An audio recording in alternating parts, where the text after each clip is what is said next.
Hello. Hello. সালাম আপা। হ্যাঁ, ওয়ালাইকুম আসসালাম, বলো কি? জি আপা, ওই আজকে কি ঢাকায় সব জায়গায় মিছিল এইসব সময় কার্ফিউ শিথিলের সময় মিছিল করার নির্দেশ দিচ্ছেন?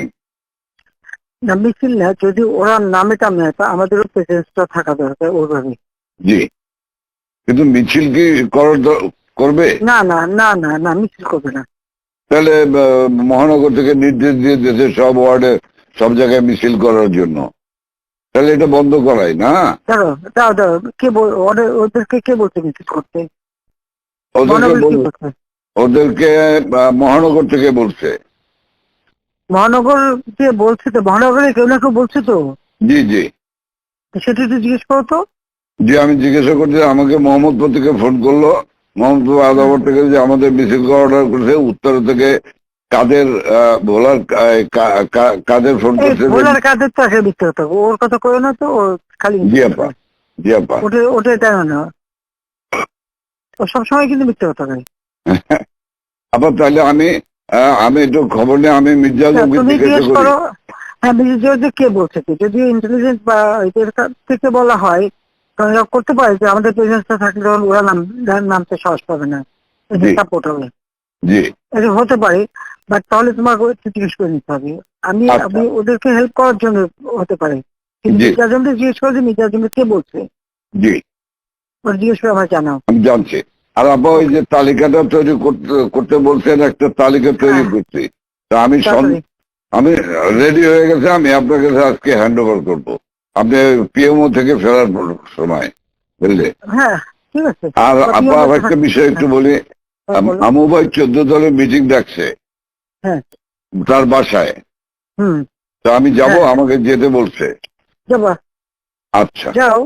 জি কারণ সেদিন তো এটা খুব আমাদের ভালো হয়েছে, এদেরকে ইনভলভ করে যে করলাম না, নাহলে তুমি জি, যাও মানে নামাইছে আমাদের। এটা একটা বিশাল কাজ হয়েছে আপা। এবং তাদেরকে ওই সময়টাই কারফিউর কথা সিদ্ধান্ত নেওয়ায় ব্যাপারটা খুব ওভারঅল হয়ে গেছে। হুম। খুব ঐতিহাসিক ভালো কাজ হয়েছে। ওই তাদের গিয়ে একটা মেসেজ দিচ্ছে সবাইকে যে যার যা কিছু আছে সব তো বঙ্গবন্ধুর কথা এখন নকল করে। জি জি হুম, সবাই জি। মানে আন্দোলন চালায় যাও, 2 দিন কন্টিনিউ করতে বললে আর এই গভর্নমেন্ট থাকবে না। থাকবে না। জি হ্যাঁ, তো এটা সে সবাইকে বলছি। এখন তো তোমার আমি একটা কথা বলি, তোমার তোমার এই যে বিহারি, তুমি আমাকে যেটা বলবো সত্যি কথা বলবো। জি বলবো। তোমার ওই মোহাম্মদপুরে যে বিহারি পড়ছিল, ওদের ওদের ভূমিকাটা কি? ওদের ভূমিকা ভালো আপা। শুধু এখানে সেন্টু কমিশনার আছে একটা, এই যে কালপিট জাতীয় পার্টির। হ্যাঁ, ও একটা কালপিট, ওর সঙ্গে কয়েকটা ছেলে আছে জাতীয় পার্টির হুম। সঙ্গে। ও তো ওই এলাকার কাউন্সিলর, ওর কাছ থেকে বেনিফিট নেয়। এই ছেলে, এই গুটি কয়েক ছেলে, ধরেন 15-20টা ছেলে, তারা সব আমাদের তো পক্ষে ওরা ছিল। আজকে আজকে তাহলে ওরা আজকে পিক আপ করতে হবে। সেন্টু হলো সমস্ত মানে রুট অফ অল ইভিল। তাহলে ওইটাকে ধরাবো, ওইটাকে ধরবে। আর এছাড়া বা আমার মোহাম্মদপুরের সব ঠিক আছে, শুধু পল্লবীটা ডিস্টার্ব। হ্যাঁ। আজকেও আজকে ওরা সব ক্যাম্পে নিয়ে পল্লবী টল্লবী সব নিয়ে মিটিং করতেছে। ওই নাসিম আলীর ছেলে হারুন, ও চলে আসছে রংপুর থেকে। হুম। ও চলে আসছে, ও মিটিং করতেছে আজকে, আইসা ও স্টেটমেন্ট করবে একটা। আমি বলছি তোমরা স্টেটমেন্ট করো।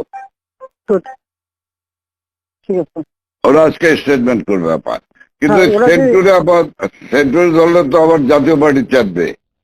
চুপ করো, জাতীয় পার্টির ক্ষেত্রে আমাদের কি আসে যায়? আচ্ছা। বাহ, আমার জাতীয় পার্টিতে আর কত দরকার নেই পার্টির। ওটা সেন্টু হলো অনেক জিন্দা লাশ। না না, ওই যে জিন্দা লাশ। আমি জি বলে জি দিচ্ছি, যেটাকে ডিস্টার্বিং এলিমেন্ট বলো, আমি এবার সব থাকবো না, সব সাফা করবো। জি আপা, জি আপা।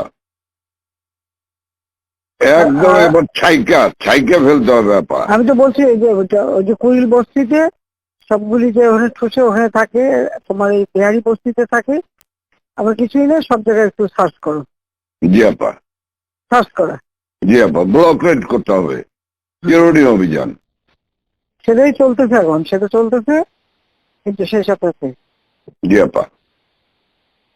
বাঁচতে যেমন কিনতে, বাবরে বাবা।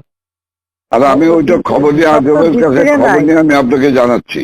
সব তো ডিস্ট্রিক্টে নাই। হ্যাঁ, তুমি আমাকে ওইটা জানাও, ওইটা খুব জি দরকার। হ্যাঁ, জি আপা, আচ্ছা আচ্ছা। জি জি, সালাম আলাইকুম।